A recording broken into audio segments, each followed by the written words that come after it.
తెలుగు రాష్ట్రాల్లో 450కి పైగా రోబోటిక్ సర్జరీలు సక్సెస్ఫుల్ గా చేసిన ఘనత మణిపాల్ హాస్పిటల్దే. నమస్తే, నేను Keshav welcome to Suman TV. Allu Arjun bail ఉదంతం చుట్టూ ఇప్పుడు రాజకీయం ముసురుతోందా? సంధ్యా థియేటర్ ఘటన తర్వాత జరిగినటువంటి అంశాలు, వరుస పరంపర, కేసుల నమోదు, అరెస్టు, 12 గంటల్లో విడుదల, వీటన్నిటి పరాకాష్ఠగా చూస్తే తెలంగాణ అసెంబ్లీలో తెలంగాణ ముఖ్యమంత్రి రేవంత్ రెడ్డి ఇచ్చిన స్టేట్మెంట్ తర్వాత మొత్తం వ్యూహమే మారిపోయినటువంటి పరిస్థితి కనిపిస్తుంది. ఓవైపు అల్లు అర్జున్ చేసినటువంటి వాదనని కౌంటర్ చేస్తూ పోలీసులు విడుదల చేసిన వీడియోలు నిజం ఏంటి అని చెప్పే ప్రయత్నం చేస్తుంటే, మరోవైపు అల్లు అర్జున్ తరపున తనదైన శైలిలో తన తప్పు ఏమీ లేదు అని చెప్పేటువంటి ప్రయత్నం కూడా జోరుగా సాగుతుంది. మొత్తం మీద సినిమా పరిశ్రమ మొత్తాన్ని కుదిపేస్తున్నటువంటి ఉదంతంగా సంధ్యా థియేటర్ ఘటన మారిపోయింది. తదుపరి పరిణామాలు ఎలా ఉండొచ్చు? ఒకవైపు బెయిల్ రద్దు అంటున్నారు, అలానే థియేటర్ లైసెన్స్ రద్దు అంటున్నారు, మరోవైపు ఇండస్ట్రీకి కూడా కోలుకోలేని ఇబ్బందులు ఎదురయ్యే ప్రమాదం కనిపిస్తుందనే సంకేతాలు ఉన్నాయి. వీటిపైన విశ్లేషణ చూద్దాం. మనతో పాటు అనలిస్ట్ చందు శ్రీనివాస్ గారు. నమస్కారం అండి. మొత్తం స్టోరీ అంతా జరిగిన వ్యవహారం అంతా చూస్తే ఏంటంటే, టోటల్ సినారియోలో మేజర్ బ్లండర్ ఏది, ఎందుకు ఇంత ముదిరిపోయి ఏదో రాజకీయ దుమారంలా మారిపోయేటువంటి పరిస్థితి ఈ సంఘటన విషయంలో ఈ అంశాల చుట్టూనే ఎందుకు నడవాల్సిన పరిస్థితి వచ్చింది? ఎవరు తప్పు చేశారు? ఈ ఎవరికి వారు మేము తప్పు లేదంటే లేదనే పరిస్థితి ఎందుకు వస్తుంది? ఇది మొత్తం కూడా అండి, ఇంత విపత్కరమైన పరిస్థితి తెలుగు సినిమాకి ఎప్పుడు లేదు. మీరు అన్నట్టు 24 క్రాఫ్ట్స్ దీని మీద ఆధారపడే వాళ్ళు డైరెక్ట్ ఆర్ ఇండైరెక్ట్ వేలాది మంది ఉంటారు, సినిమా అభిమానం ఉన్నారు. సరే, ఇన్నాళ్ళు లేని పరిస్థితి ఎందుకు వచ్చింది, దీనికి కారణం ఎవరు అనేది మీరు అడిగిన ప్రశ్నకి స్వయంకృత అపరాధంగా నేను భావిస్తాను. అంటే ఒక బాధ్యత గల ముఖ్యమంత్రిగా ఉన్న రేవంత్ రెడ్డి గారు ఆయన అసెంబ్లీలో చెప్పాల్సి వచ్చిందంటే, ప్రతిపక్ష నాయకుడిగా అక్బరుద్దీన్ ఓవైసీ చెప్పిన ఇదికి రైజ్ చేసిన అంశానికి ఆయన ఎక్స్ప్లెనేషన్ ఇవ్వాల్సి వస్తుందంటే ఆ పరిస్థితి వస్తుందని అనుకోలే నేను. చిన్నది కూర్చొని సాల్వ్ అయ్యేదాన్ని ఇప్పుడు ఈ రోజున చాలా పెద్ద ఇష్యూ చేసి రేపు ఈ సినిమా పరిశ్రమ ఏంటి భవిష్యత్ అనే రీతిలో వెళ్ళిపోయింది. ఎందుకంటే ఆయన మాట్లాడిన దాంట్లో ఎక్కడ కూడా అండి తప్పేం కనిపించట్లా. ఎందుకంటే ఈ రాష్ట్రాన్ని is the custodian of people and ప్రభుత్వ ఆస్తులు కానీ ఆయన కాపాడాల్సిన బాధ్యత అయింది. ప్రజలు ఎన్నుకున్నారు ఆయన్ని. ఎన్నుకున్నప్పుడు ఆయన ఏంటి, శాంతి పద్ధతులు ఎవరి చేతిలో ఉన్నాయి? హోంశాఖ ఎవరి చేతిలో ఉంది? ఆయన చేతిలోనే ఉంది. పైగా అసెంబ్లీలో స్టేట్మెంట్ అంటే అసెంబ్లీ స్టేట్మెంట్ ఆధారాలు లేకుండా యథాలాపంగా మాట్లాడేది కాదు. కాబట్టి ఆయన ఎక్కడ తప్పు జరిగింది, ఎందుకు పోలీసులు చెప్పిన హీరో అల్లు అర్జున్ వినలేదు, వినకూడని పరిస్థితి ఎందుకు వచ్చింది, దానికి పర్యవసానాలు 2 సార్లు చివరికి డీసీపీ వచ్చి చెప్పేదాకా, బలవంతాన్ని బయటికి పంపించేటప్పుడు కూడా మనిషి చనిపోయిందని చెప్పారన్నారు. అయినా వినిపించుకోకుండా అభివాదాలతో వెళ్ళాడనేది వాళ్ళ ఆరోపణ. ఇదంతా కూడా 12 గంటల లోపు జరిగింది, 11:30-12 మధ్య. అదంతా ఎవిడెన్స్ చూపించారు. దీనికి చూపించకముందే మా దగ్గరకు వచ్చినాయి అంటే ఆధారం లేకుండా, పోలీసుల నుంచి సమాచారం లేకుండా ముఖ్యమంత్రి గారిని చెప్పడుగా అసెంబ్లీలో, అంతే కదండి. దానికి ప్రెస్ మీట్ పెట్టడం అనేది ఫస్ట్ బ్లండర్, మేజర్ బ్లండర్ కదా.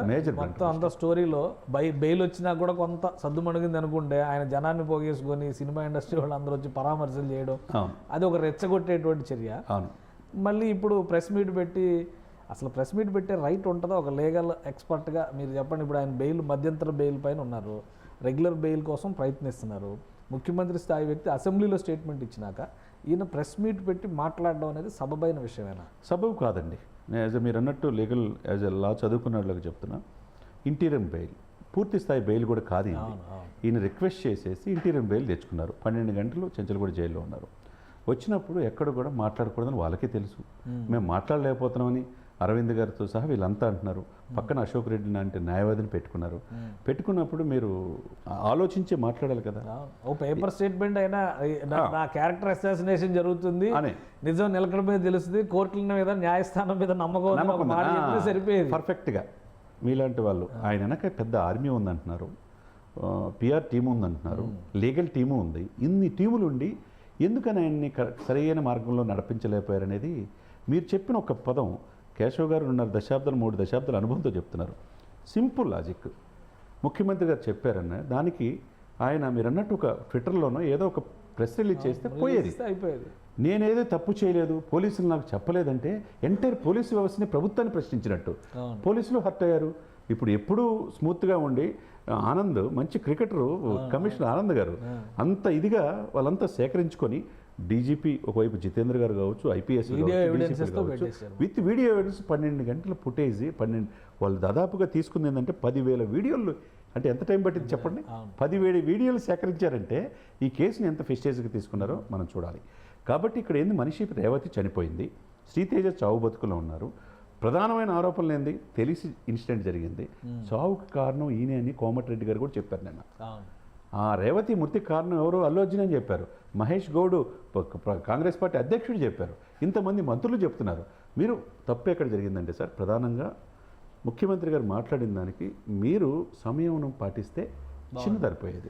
జనరల్గా అల్లు అరవింద్ గారు ఇలాంటి విషయాలు చాలా స్ట్రాటజిక్గా ఉంటారు, వ్యూహాలు బాగా రచిస్తారు, కాబట్టి కంట్రోల్డ్గా చేయడానికి అవకాశం ఉంటుంది. అంటే ఇక్కడ అల్లు అరవింద్ గారి ప్రమేయం కూడా ఏం లేదా?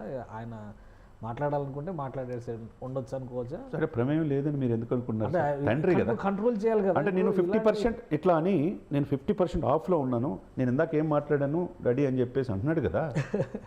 ఆయన చెప్తున్నాడు కదా, అందరికీ ప్రజలు చూస్తున్నారు కదా. ఇక్కడ ఏంటంటే ఎక్స్ప్లెనేషన్ ఇచ్చే దాంట్లో ఇప్పుడు ఏంటంటే rule is rule for all.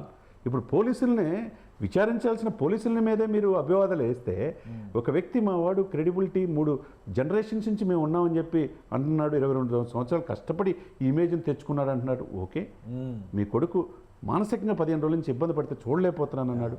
Okay, అదే సమయంలో రేవతి మృతికి వాళ్ళ కుటుంబం ఎంత బాధపడుతుందో తెలియట్లా. కన్నీళ్లు పెట్టుకున్నారు కదా. సీఏ నాయక్ మా చేతిలో ఒక ప్రాణం పోయింది అంటే తప్పలేకపోతున్నాను. నిజంగా ఆయన రాజు నాయక్ సార్, సిఐ.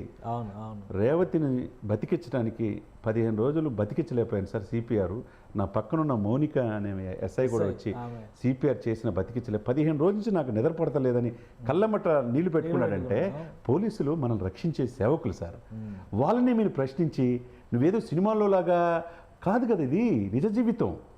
ఇప్పుడు రియల్ హీరో కాదు మీరు, రియల్ హీరో ఉన్నప్పుడు ఏం చేయాలి మీరు స్క్రిప్ట్ ప్రకారం సినిమాలో చేస్తారు. ఇప్పుడు మనల్ని కాపాడేది ఎవరు? పోలీసుల్ని మీరు ప్రశ్నిస్తే పోలీసులు ఏం చేశారు? ఇప్పుడు ఎవిడెన్స్తో సహా 12 నిమిషాల పాటు ఈ వ్యవహారం అంతా కోర్టు ప్రొసీడింగ్స్ లో బహుశా బయటకు ఉండేది. ఇప్పుడు రోడ్డు మీద వేసుకున్నట్టు ఉంది. ఇప్పుడు జనం అందరిలోకి ఒక క్లారిటీ తెలిసిపోయింది, ఇంత జరిగింది. రాత్రి 11:30కి థియేటర్లోకి వెళ్ళినాయి చెప్పిన video footage minute to minute పెట్టారు సార్. సార్ ఇక్కడ ఏంటంటే పోలీసులు మేము అడిగామని చెప్పి వీళ్ళు చెప్పారు సార్, పోలీసుల మీద నెట్టేశారు. వీళ్ళు బందోబస్తుకి ఎవరిని అడిగారు? సంధ్యా థియేటర్ వాళ్ళు అడిగారు. సంధ్యా థియేటర్ చిక్కడపల్లి పోలీసులు అడిగారు. చిక్కడపల్లి పోలీసులు ఇచ్చే పరిస్థితులు మేము లేవు, బందోబస్తు కల్పించలేవు, హీరోని చిత్రబృందాన్ని రావద్దని చెప్పారు. అది చూపించకుండా ఇది మాత్రమే చూపించి బెయిల్ తెచ్చుకున్నారు. ఇప్పుడు వీళ్ళు మొత్తం చూపించారు, కంప్లీట్ గా చూపించారు, మినిట్ టు మినిట్. అదే లెటర్ వెనక సైడ్ రాసి ఇచ్చారంట, వీళ్ళు ఒక సైడ్ జిరాక్స్ తీసి చూపించారు. ఇక్కడ ఏమైందండి సార్, ఈ రోజు జరగబోయేది ఏంటంటే ప్రభుత్వం చాలా సీరియస్గా తీసుకుంది. ముఖ్యమంత్రి గారు ఏంటంటే మొత్తం తెలంగాణ రాష్ట్రానికి ప్రతినిధి ఆయన. పోలీసు యంత్రాంగం లా అండ్ ఆర్డర్ క్రమశిక్షణ పెట్టాల్సింది. వాళ్ళనే ప్రశ్నించినప్పుడు వాళ్ళు ఎవిడెన్స్ విచారించేది ఎవరు? ఫస్ట్ ఇన్ఫర్మేషన్ రిపోర్ట్, ఎఫ్ఐఆర్ అంటారు సార్. దాంట్లో విచారించేది పోలీసులు. పోలీసుల్ని మీరు ప్రశ్నించినప్పుడు పోలీసులు మొత్తం ఆధారాలు చూపించారు, తప్పు అల్లు అర్జున్ అని చూపించారు. ఇప్పుడు ఇంటీరియం ఆర్డర్, నువ్వు తాత్కాలిక బెయిల్ మీద ఉన్నావు, ఏమండి తాత్కాలిక బెయిల్ మీద ఉండి మమ్మల్నే ఇది చేస్తున్నాడు, మా యొక్క బెయిల్ పైన యాక్షన్ తీసుకుంటారు, ఎందుకంటే మా విచారణకి ఆటంకం కలిగిస్తున్నాడు, కాబట్టి మీరు ఈ బెయిల్ రద్దు చేయండి అని చెప్పి ఈరోజు పోలీసు మొత్తం కూడా హైకోర్టుకి వెళ్ళబోతుంది. కాబట్టి హైకోర్టుకి వెళ్తే అసలు లీగల్గా పాసిబిలిటీస్ ఎలా ఉండొచ్చు? ఈయన ప్రెస్ ముందరకు మాత్రం వచ్చి మాట్లాడాడు, ఇది ఒక్కటే ఒక రీజన్గా తీసుకోవడానికి ఉంటుందా? ఈయన బయటకు వచ్చిన రోజు నుంచి చేసినటువంటి యాక్టివిటీ అంతా కూడా స్క్రూటినీ చేసే ఛాన్సెస్ ఉంటాయి? అన్నీ చూస్తారు సార్. వాళ్ళకి కావాల్సింది కోర్టులో ఎవరైనా, మీరు చెప్పినా నేను చెప్పినా, ఎంత ప్రధానమంత్రి చెప్పినా, రాష్ట్రపతులు చెప్పినా, ఇప్పుడు మంత్రులు చెప్పినా, వాళ్ళకి కావాల్సింది ఎవిడెన్స్. చట్టంలో కావాల్సింది ఎవిడెన్స్. పోలీసులు కూడా విచారిస్తారు. పోలీసులు కంప్లీట్ విచారించేశారు. 10,000 సీడీలు మొత్తం వీడియోలు చూశారంటే ఎంత గ్రాస్ రూట్ లెవెల్లో పక్కాగా ఈ కేసులో అల్లు అర్జున్ గారు బుక్ అయ్యాడు. జడ్జికి కావాల్సింది ఏంటంటే కోర్టులో నేను చెప్పే కదా ఎవిడెన్స్ అంతా పోలీసులు సేకరించి పెడతారు. మీరు తాత్కాలిక బెయిల్ ఇచ్చారండి, కానీ ఇతను అది ఆసరాగా తీసుకొని మన ముఖ్యమంత్రి గారు కూడా తెలంగాణ రాష్ట్రంలో జరిగిన విషయాన్ని గురించి చెప్పాడు అసెంబ్లీ సాక్షిగా. అసెంబ్లీ అంటే దేవాలయం, దాన్ని కూడా కాదని మా మీదే నెపం నెట్టుతున్నాడు. మొత్తం దీనికి కారణం ఇతనే, మనిషి చనిపోయిందని చెప్పినా థియేటర్ నుంచి వెళ్ళలేదు, దీనికి అడుగడుగున తప్పు చేసింది ఇతనే అని చెప్పేసి జడ్జి గారికి చెప్తారు. అప్పుడు ఏమవుద్ది? బెయిల్ క్యాన్సిల్ అవుతుంది. ఇప్పుడు ఎంతమంది నువ్వు లాయర్లు పెట్టుకున్నా వాళ్ళు కాపాడలేరు. ఇప్పుడు చిన్నగా పోయేదాన్ని అంటే ఆయన ఎవరో లాయర్ చాలా దడదడలు ఆడించి ఆయన బెయిల్ 12 గంటల్లో మొత్తం అంతా 4 గంటల్లో మొత్తం చక్రం తిప్పి బయటికి తీసుకొచ్చేసారని తెగ హడావుడి చేశారు సోషల్ మీడియా అంతా అల్లు అర్జున్ తరపున లాయర్. ఇప్పుడు ఆయన మళ్ళీ దడదడలు ఆడిస్తే కోర్టులు భయపడతాయి. ఇక్కడ ఆల్రెడీ అది కూడా ఈ అల్లు అర్జున్ అభిమానులు మిగతా వాళ్ళందరూ కూడా కట్ చేసుకొని అవి కూడా విజయం సాధించినట్టు పెట్టుకున్నారు. దాని మీద కొంతమంది అడ్వకేట్ కూడా కోర్టులో కేసేశారు. ఆ ప్రొసీడింగ్స్ కట్ చేసుకొని చేయకూడదు, లీగల్గా వైలేషన్ అయినట్టే. ఈ అది కూడా కేసు ఫైల్ అయిందండి. అది కూడా మీకు అనువుగా చేసుకుంటే ఇది ఇప్పుడు జాతీయ స్థాయిలో సినిమా హిట్ అయింది, మంచి పేరు వస్తుంది. కానీ ఇక్కడ ఉభయ తెలుగు రాష్ట్రాల్లో ఎందుకు బ్యాడ్ వచ్చేసింది?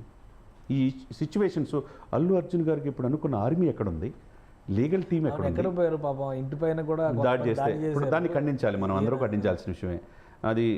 తర్వాత పిఆర్ టీం ఏమైపోయింది ఇక్కడ ఈ సిచ్యువేషన్. రేవంత్ రెడ్డి గారు కూడా ఒక ట్వీట్ చేశారు, మీరు సంబంధం లేని వ్యక్తులు మాట్లాడారు. ఎందుకంటే ఆయన ఎవరో ఒక ఏసీపీ, ఆయన తోచిన భాషలో విచిత్రంగా మాట్లాడాడండి. అలానే OUJSC అని చెప్పాను. ఇప్పుడు వాళ్ళు ఏదైనా రాజకీయంగా మాట్లాడితే మాట్లాడాలి, కానీ డబ్బులు ఇప్పించడానికి వీళ్ళు పోయి ధర్నాలు చేయడం, రాళ్ళు తప్పండి, టమాటాలు అది మనం పూర్తిగా ఖండించాలి. ఇప్పుడు డీజీపీ ఎవరు? జితేంద్ర గారు, senior IPS officer. City commissioner Anand గారు. జితేంద్ర గారు ఏం చెప్పారు? ఆథరైజ్డ్ పర్సన్స్ మాట్లాడాలి. సీఎం గారు కూడా అది ట్వీట్ చేశారు. జితేంద్ర గారు ఏం చెప్పారు? వాళ్ళకి కావాల్సిన డాక్యుమెంటల్ ఎవిడెన్స్ సార్ కావాల్సింది కోర్టుకి, విత్ ఎవిడెన్స్. జితేంద్ర గారు ఏం చెప్పారు? మాకు ఎవరైనా ఒకటే, హీరోలు కాదు ఇక్కడ ఎవరైనా లాకి ఒబే ఉండాలా, ఎక్కడ తగ్గాలో తెలుసుకోవాలా, పరిస్థితులను బట్టి వెళ్ళాలి. కాబట్టి పరిస్థితులు విభేదించి చట్టాన్ని మీ చేతిలో తీసుకుంటే ఎవరైనా మాకు ఒకటే అన్నారు. కాబట్టి ప్రజలను కాపాడాల్సింది వాళ్ళు చేసింది. నిన్న సిఐ రాజునాయక్ కావచ్చు, ఎక్కడైతే సంధ్యా థియేటర్లోకి వెళ్ళి చెప్పిన స్టేషన్ హౌస్ ఆఫీసర్ కానించి చాలా సిస్టమేటిక్గా ప్రైమ్ ఎవిడెన్సెస్ కదా, వాళ్ళే ఎవిడెన్స్ కదా సార్. ఇప్పుడు బిడ్డ రేవతి చనిపోయేటప్పుడు కూడా ఆ బిడ్డ చేయబట్టుకుని ఉంది సార్, వదిలిపెట్టలేదంట. ఆ మాటలు చెప్తుంటే సీఎం గారు ఆవేదన వ్యక్తం చేశాడు. ఆయనకి ఏమన్నా ఇండస్ట్రీ మీద కక్ష ఏముండదు. ఆయన కక్ష ఉంటే కనుక స్పెషల్ షోలు, బెనిఫిట్ షో పర్మిషన్ ఇస్తారా సార్? ఎందుకు ఇస్తారు? ఇంత ఆదాయం వచ్చేదా? 1200 1400 టికెట్కి వచ్చేదా? వాళ్ళు 12,000 పెట్టుకున్నారండి. 30,000 రూపాయలు మధ్యతరగతి ప్రజలండి. అల్లు అర్జున్ గారి మీద, హీరో మీద అభిమానంతో, కొడుకు మీద ప్రేమతో తీసుకెళ్లి 12,000 4 టికెట్లకి లేటుకి వెళ్ళటం వల్ల భర్త కూతురు బతికారు. వాళ్ళు కూడా టైంకి అక్కడ ఉండుంటే వేరే రకంగా ఉంది. అంతే కదండి. పాప చనిపోయేటప్పుడు కూడా ఆ వీడియో చూస్తే ఆమె చివరికి వరకు అక్కడి నుంచి బయటపడాలనే తాపత్రయం కనపడింది. సరే, ఏదైనా కానీ మనిషి చనిపోయారండి. ఇక్కడ ఈ విపత్కరమైన పరిస్థితులు ఏంటంటే కొద్దిగా తనకు తాను తగ్గించుకుంటే ఈ కేసులో ఇంత దాకా తీసుకొచ్చేవాళ్ళు. ఎప్పుడు మాట్లాడాలో ఎప్పుడు మాట్లాడకూడదో ఫస్ట్ అది తెలుసుకోవాలి సార్. మేమేదో మా వెనక ఉందనుకుంటే కాదు, ఎక్కడ తగ్గాలో తెలుసుకుంటే ఈ రోజు 3 తరాల్లో రాని సమస్య ఈ తరంలో ఎందుకు వచ్చిందని కూడా ఆ ఫ్యామిలీ ఆలోచించుకోవాలి. అది కూడా ఆలోచించుకోవాలి. ఎందుకంటే మా 3 తరాల నుంచి మమ్మల్ని చూస్తున్నారు, మేము చాలా గొప్పవాళ్ళం కదా. 3 తరాల్లో రాని సమస్య ఈరోజు సంజయ్ ఇచ్చుకోవాల్సిన స్థితికి ఎందుకు వచ్చాం మనం అనేది ఆలోచించుకోవాలి. డెఫినెట్గా ఆలోచించుకోవాలి, ఆత్మపరిశీలన చేసుకోవాలా. ఇప్పుడు దీన్ని ఎట్లా బయటికి వెళ్ళాలంటే ఇప్పుడు ఎవరి రూల్ ప్రకారం వాళ్ళు వెళ్తున్నారు. చట్టానికి కావాల్సింది ఎవిడెన్స్ అంతా పోలీసులు సేకరించారు. దాంట్లో పక్కాగా దోషిగా అల్లు అర్జున్ గారు కనపడుతున్నాడు. ఇప్పుడు సినిమా క్యారెక్టర్ ఏమన్నా అల్లు అర్జున్ గారికి బాగా తలకెక్కేసిందా? సినిమా అంతా ఇక్కడ పుష్పాని తీర్చిదిద్దింది సుకుమారే, తర్వాత రంగస్థలంలో రామ్ చరణ్ తీర్చిదిద్దింది సుకుమారే. ఇదే సుకుమార్ సేఫ్ జోన్లో ఇప్పుడు ఆయన డల్లాస్ వెళ్ళి హ్యాపీగా గేమ్ చేంజర్ సినిమా చూశాను నేను, రంగస్థలంలో చూశాను. ఈ యొక్క సినిమా చూస్తే చిరంజీవి గారితో కూడా కొంత బిట్ చూశాడంట. నేను ఆయన డల్లాస్లో ప్రజల ముందు చెప్పింది డెఫినెట్గా జాతీయ అవార్డు రాబోతుందని చెప్పాడు. ఆ జాతీయ అవార్డు వచ్చిన అల్లు అర్జున్ తీర్చిదిద్దింది అతడే. ఇప్పుడు ఈ జాతీయ అవార్డు రాబోతుంది అన్నాడు. దిల్ రాజు అయితే ఏం చెప్పాడు? ఈయన డెఫినెట్గా రంగస్థలంలో వచ్చింది అనుకున్నాను, డెఫినెట్గా వస్తుందని చెప్పి ఆయన చెప్పాడు. సరే, ఏదేమైనా కానీ సార్ ఇక్కడ ఎవరు ఇక్కడ లాస్ అయింది చివరికి? స్వయంకృత అపరాధం వల్ల, తను పూర్తిగా అవగాహన చేసుకోకపోవటం వల్ల, సిచ్యువేషన్స్ని కరెక్ట్ టైంలో ఓవర్కమ్ కాకపోవటం వల్ల ఈ రోజున అల్లు అర్జున్ అద్భుతమైన భవిష్యత్తు, 42 సంవత్సరాలే, చాలా భవిష్యత్తు ఉంది, చేతులారా ఇది చేసుకున్నాడు అనేది మనం చెప్పాలి. Right. Thank you Jan Srinivas గారు, మీ అభిప్రాయాలు తెలియజేసినందుకు. ఇది అల్లు అర్జున్ చేసిన ఒక బ్లండర్ మిస్టేక్. అంటే సంధ్యా థియేటర్ దగ్గరకు వెళ్ళినప్పటి నుంచి మిస్టేక్స్ లెక్క మనం తీయొచ్చు, కానీ వీటన్నిటికంటే కూడా బిగ్గెస్ట్ మిస్టేక్ బెయిల్ పైన ఉండి కూడా ఆయన మీడియా ముందర మాట్లాడడం అనేది పూర్తి స్థాయిలో లీగల్గా ఆయన ఇరుక్కుపోయినట్టే కనిపిస్తుందని చంద్ర శ్రీనివాస్ గారు విశ్లేషిస్తున్నారు. అన్ని ఆధారాలని పరిశీలించిన తర్వాతే అసెంబ్లీలో స్టేట్మెంట్ ఇచ్చేటప్పుడు ముఖ్యమంత్రి కానీ ప్రభుత్వం కానీ మరిన్ని జాగ్రత్తలు తీసుకుంటుంది. ఆ తరహాలోనే అక్కడ విషయ విశ్లేషణ జరిగింది. కానీ అల్లు అర్జున్ మాట్లాడినటువంటి విధానం వలన వాస్తవాలు మొత్తాన్ని పోలీసులు బయటకు తీసుకొచ్చి ప్రజల ముందర పెట్టాల్సిన పరిస్థితి వచ్చింది. దీనివలన తీవ్రమైనటువంటి ప్రతికూల పరిస్థితుల్ని అల్లు ఫ్యామిలీ ఎదుర్కొనే అవకాశాలు కనిపిస్తున్నాయి.